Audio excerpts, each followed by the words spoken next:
Good afternoon, everybody. I'm Brian Athey, the president of Congressional Capital, and I'm here with Trent Heminger, whose team will sell over $200 million in real estate in the DC market this year. Trent sees a lot of things, so today we're going to ask him what are the three worst things he's seen in listed properties this year. All right, this year. So I think the hands down some of the worst floors. Floors are extremely important. Buyers can see past a lot of different things. Everyone's got different taste. But I think not only have I seen poor laminate floors, and honestly, with the damn lines in between the floors that you can see, way you're too like, much this pattern. is so bad. And I really also think no one should be staining floors gray.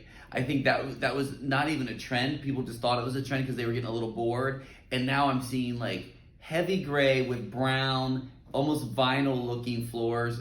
Don't do it. Yeah. Like, don't do it. I it like sets the tone for the project. Yeah, I like the white oak plain floor look, right? Yep. I mean, just light, bring light into the project. Keep it simple. You want buyers to leave not remembering the floors because it means that you've done a good job with them, not the opposite. So that's definitely number one.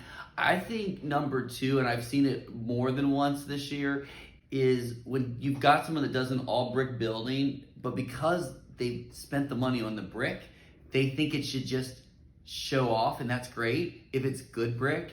But I've seen some really bad, like coming back from like 1972 looking, bad colored brick.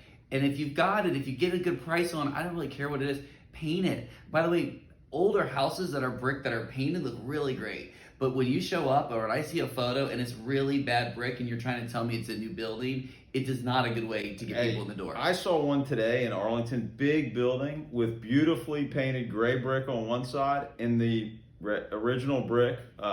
It looks original from the 80s. It's so bad. It's a huge building and the brick looks terrible, to your point. Yeah. You know, and it actually, you drive by and you think, they should just go on this gray brick all around, you know? It's not that hard. So, and I think the last is not necessarily construction, but it's the staging. Yeah. I mean, first of all, you got to stage and you got to stage it well. It's going to get a lot more people in the door. Buyers can't visualize space, especially when we're having a conversation where we're talking mostly about condo development. And you have small living rooms, you have small bedrooms. Show them that you can put a queen size bed and show them. But hands down, let it go vacant and keep it clean before you bring in some inexpensive furniture that someone doesn't know what they're doing and you don't have the right amount of furniture. It's not about when buyers come in, because I might have seen it, but it's about photos. And if it doesn't photograph well, buyers aren't coming to see it. I tell you what, I was in one today, to your point, on Capitol Hill that's on the market for $1.5 million.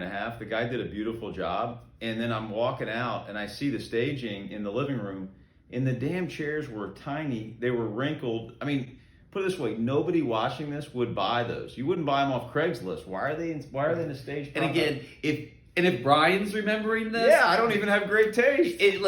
And he actually remembered it, which means you don't want buyers to focus on the bad staging and forget about the quality, or not even recognize the quality because they notice the staging furniture as soon as it walks in. And if it's good, sometimes it's the opposite. The good staging will actually hide a little bit of the imperfections. Yeah, and to give Trent and his team a plug, and I know he wasn't making the point for the plug, is they actually do their own stagings on their listing. And I think some of it's control, right? They want to have a controlled product that's beautiful that can go to market, and of course if they're picking it out, it's beautiful. So yeah, well, and if we're not happy with it, we're changing it, because remember, we don't get paid if it doesn't sell, right? So it is really important. Staging is very important, but also the control is nice. So that's what we got. Thanks. All right, guys.